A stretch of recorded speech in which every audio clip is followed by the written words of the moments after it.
Ô Marie conçue sans péché, la vigne du Seigneur, le raisin, fruit de la terre et du travail des hommes, les vignerons homicides, le sang du Fils héritier, quelles images! Toutes allégoriques sont traduisibles et bien connues des contemporains de Jésus. Elles renvoient vers nous aussi, vers notre quotidien, désignent la pierre d'angle sur laquelle nous l'édifierons. Frères et sœurs, la parabole que rapporte Matthieu dans l'évangile de ce dimanche est marquée par une grande violence. Celle des vignerons qui frappent, lapident, tuent les serviteurs envoyés par le maître. Ils n'épargnent pas le Fils afin de devenir propriétaires à leur tour. Lire ce texte en pensant que nous ne sommes pas concernés serait faire fausse route.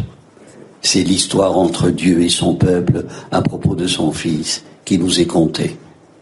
Une histoire qui met en lumière nos manières de nous comporter, arrogantes, méprisantes, chaque fois que nous prétendons être sûrs de notre bon droit, de notre bon choix, de notre bonne conduite, quand nous nous conduisons en propriétaires des biens et des personnes.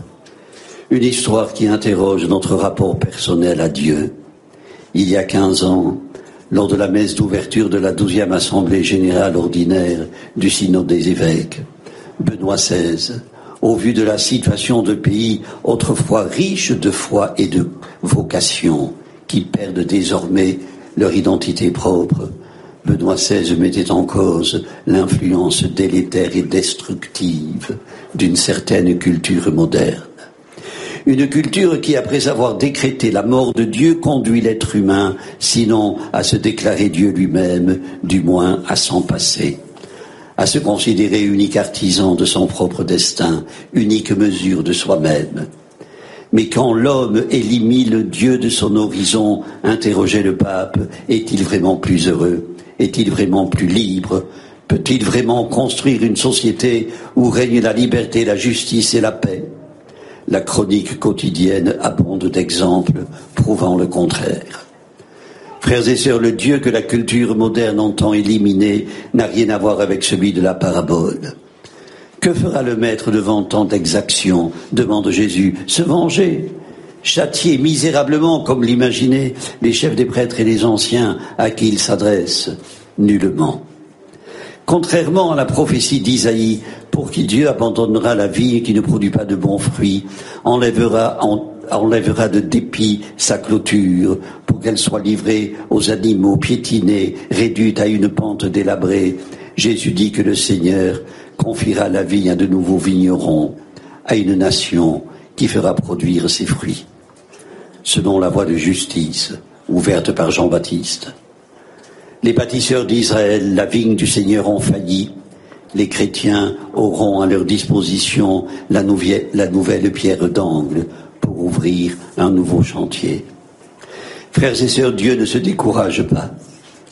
Il attend de nous que nous portions des fruits, même s'il sait que nous sommes du même bois que les vignerons d'Israël. Dieu aime, il ne se venge pas, commente le pape François. À travers des situations de faiblesse et de péché, il tient toujours le pressoir de sa miséricorde. Frères et sœurs, à nous d'en finir avec notre arrogance et notre présomption, avec notre pharisaïsme boursouflé, que le père Zindel comparait à des plumes de paon qui sont piquées dans un plumage de poule ou de canard, des postiches. Frères et sœurs, à nous de prendre la mesure de nos penchants mauvais, de notre propension à nous agripper à nos biens, à nos idées, à nos convictions. La vigne a été seulement confiée à nos soins, à notre libre consentement. Le consentement peut être tâtonnant, mais aussi bien une recherche inquiète. Je ne saurai jamais si je me suis trompé, disait le cardinal Congar. Je peux croire d'une foi animée d'une certitude de l'amour, mais je ne saurai jamais. Tel est le caractère poignant et problématique de la foi. Est-ce un frein pour bien agir? Frères et sœurs, poignantes ou problématiques, la foi n'efface pas la promesse faite par Jésus. la vigne changera de main pour donner du fruit.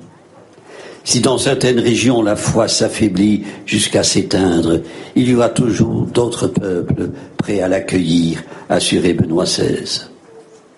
Mettez les choses que j'annonce en pratique, nous a dit disait Paul aux Philippiens, et le Dieu de la paix sera avec vous. Frères et sœurs, c'est le message consolant que nous retirerons des textes de ce dimanche. La tendresse de Dieu est inépuisable. Il comble ceux qui l'implorent bien au-delà de leurs mérites et de leurs désirs. Il répand sur eux sa miséricorde, dit l'oraison de la messe de ce jour. Selon saint Augustin, Dieu nous cultive comme on cultive une terre, afin de nous rendre meilleurs. Les fruits que nous lui présentons sont sa joie. Ils ne le rendent pas plus riche, mais ils accroissent notre bonheur, et espérons le sien. Frères et sœurs, aujourd'hui les Niçois célèbrent sainte Réparate, vierge et martyre, patronne de leur ville et de leur diocèse. Dans la chapelle de la cathédrale qui lui est dédiée, un encadré invite les fidèles à la prier pour la persévérance des jeunes dans la foi. Faisons nôtre cette prière. Si nombre d'entre eux se détournent de Dieu, ce n'est pas du Dieu révélé en Jésus-Christ qu'ils se détournent, mais d'un faux Dieu, érigé à l'épouvantable caricature dont on les assomme. Devant eux, témoignons d'un Dieu qui n'est que miséricorde et amour. La mission que nous avons reçue de produire du fruit est à portée de la main de tous, à une condition, que le sarment ne se coupe pas de la sève qui monte du cep et ne se croit pas en mesure de grandir par lui-même. Est-ce si compliqué de réenchanter le monde? Amen. Prions le Seigneur. Dieu notre Père, apprends-nous à prendre soin de toute la création, protéger toute vie et partager les fruits de la terre. Apprends-nous à partager notre travail humain avec nos frères et sœurs, surtout avec les pauvres et les personnes dans le besoin. Accorde-nous de rester fidèles à ton évangile, à offrir avec joie à notre société l'horizon d'un avenir meilleur, rempli de justice, de paix, d'amour et de charité.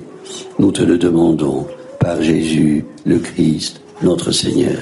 Amen. Le Seigneur soit avec vous. Et avec votre esprit. Que Dieu Tout-Puissant vous bénisse, le Père, le Fils et le Saint-Esprit. Amen. Notre-Dame de Lourdes, Sainte Bernadette, ô Marie conçue sans péché,